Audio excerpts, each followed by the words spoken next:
How's it going, everyone? This is Bryce Green here with Big Kid Blocks, and we're excited to relaunch our YouTube channel. We're gonna have so many awesome episodes regarding product demonstration, material usage, stuff to do whether you're in the restoration industry, collision industry, or you're just doing this at your house as a hobby. So for today's episode, we are gonna go over epoxy primer, and that's to spray it on your car or not to spray it on your car. So let's go ahead and get into this, and we'll tell you what we think.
So before we get into the deep conversations regarding epoxy primer, we need to discuss the foundation and the things that we're going to be building upon with the epoxy primer.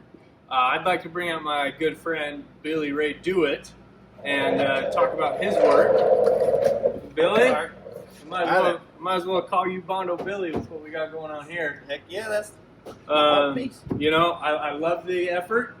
You're doing the best that you can, but we're going to go ahead and give you some solid information. I know you're finding your current information on the old intro webs. Intro webs, okay. Sir. So we're going to go ahead and we're going to discuss the proper steps from bare metal all the way up to epoxy primer and what needs to be done to make sure that the panel is prepped properly and good to go. So regardless if you're a professional or you are Billy Ray Dewitt, this is going to be a great video for you.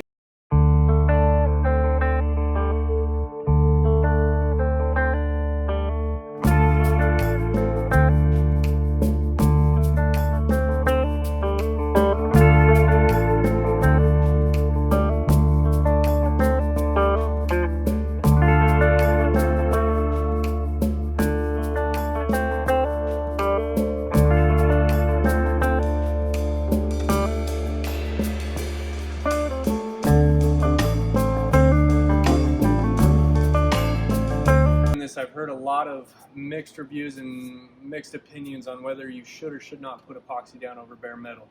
Now, I 100% am a firm believer that epoxy primer should go down on top of bare metal before any body filler, polyester primers, 2Ks, anything like that goes on top of it.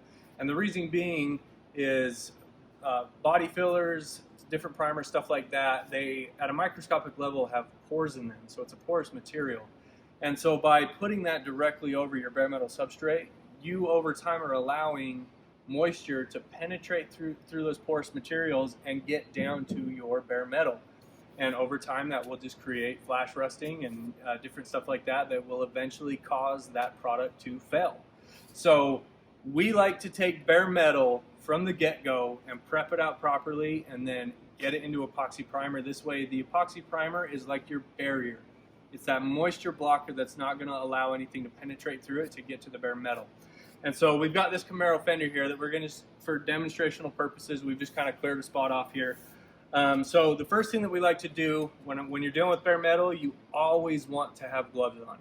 Again, you are an organic substance and you have oils, greases, water is part of your makeup. And so by having an open bare metal panel and you touch that, if you're in a humid area, like I used to live in California, and you could take a bare metal piece, a roof or something like that, and if you just put your hand on top of it, you come back the next day and your handprint has already started to flash rust. Now we don't have to deal with that so much being here in Utah where it's a super dry climate, but for those in humid areas, that's something that you really need to be cautious about when you're working with bare metal. And so I always say just wear gloves, you know, better safe than sorry. And so what we're going to do when you have your bare metal, you are going to get it down, regardless of what it is. If it's a new panel, it's got some E-coat, I prefer getting that E-coat off so I can put the epoxy primer on top of it. If it's an old panel and it's been sandblasted or acid dipped, most likely those should come back from whoever did that with a coating on top of it, and that'll give you some time to be able to go through and prep the metal. So the first thing that I like to do when I prep the metal is to clean it. And so what I'm going to clean that with is a wax and grease remover. You can get this online, on Amazon, at your local auto paint store suppliers. They'll carry them. It's just a wax and grease remover, and we just have it in a pump bottle here. So you'll spray this onto a, more so like a shop towel versus a paper towel. You're going to spray it onto it, and then you're just going to clean it down. Okay, so that's the first step that you're going to do. And then from there, you're going to take your DA.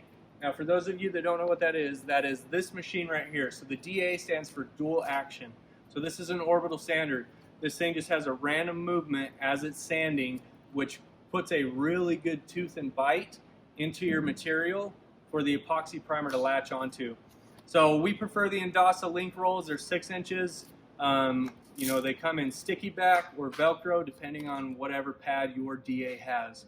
So you're going to take that, you're going to put it on your DA, and then you're going to take your DA and you're going to go over it. So now if I'm doing a whole panel, here's my process that I like to do. Because again, you may have a brand new link roll, but halfway through the metal, you're going to remove a lot of the abrasives that are on this. And so you want to make sure that you have a good bite through your whole thing. So I'm going to take one and I'm going to do half the panel with it. I'm going to take this off, put another one on, I'm going to do the rest of the panel. I'm going to take that off, I'm going to put one final one on.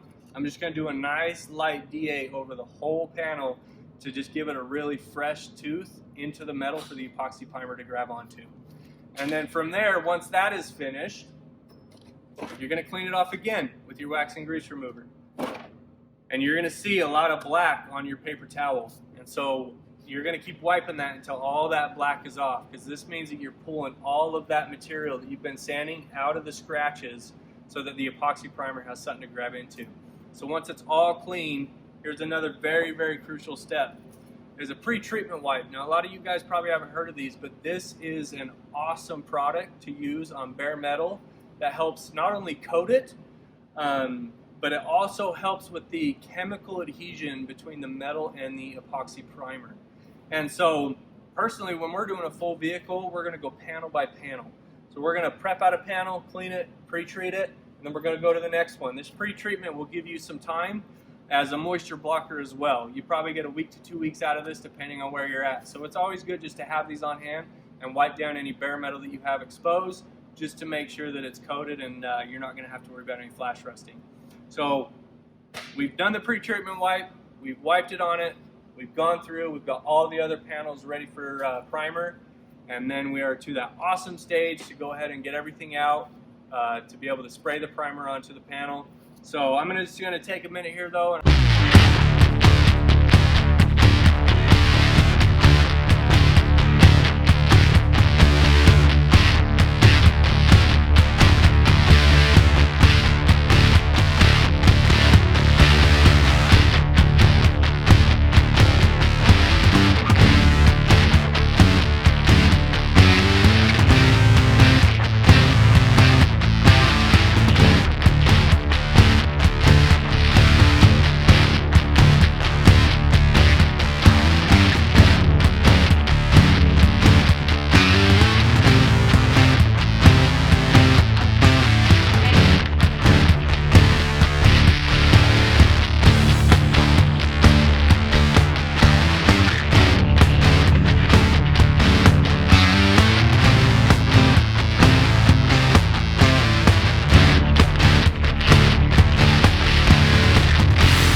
unsanded with the DA because I wanted to be able to show you guys the difference in what, you know, prepped to some standards is, which is kind of like a roll-out disc versus the actual tooth of 80 grit on a DA and what it looks like.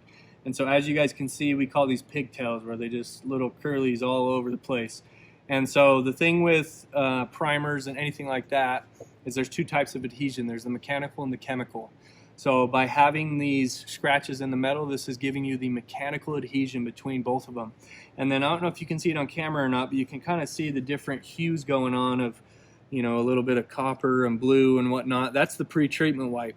Now that pre-treatment wipe is grabbing into the metal, and that's going to give the chemical adhesion between the metal and to the epoxy primer now. So this is cleaned, pre-treated, ready to go. So we'd be able to spray our epoxy primer directly onto this next.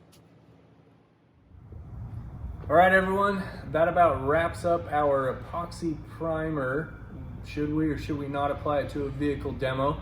But first, I just want to do a quick recap with my good friend Billy Ray Dewitt. So Billy, what are the 4 steps to ensure you're good to go for epoxy primer? Well, he did use a lot of big words, but what I gathered is we're gonna clean it. We're gonna then DA it with our Endasa 80 grit. Then we're gonna clean it one more time, and then we're gonna pre-treat it with our metal prep wipe. Boom.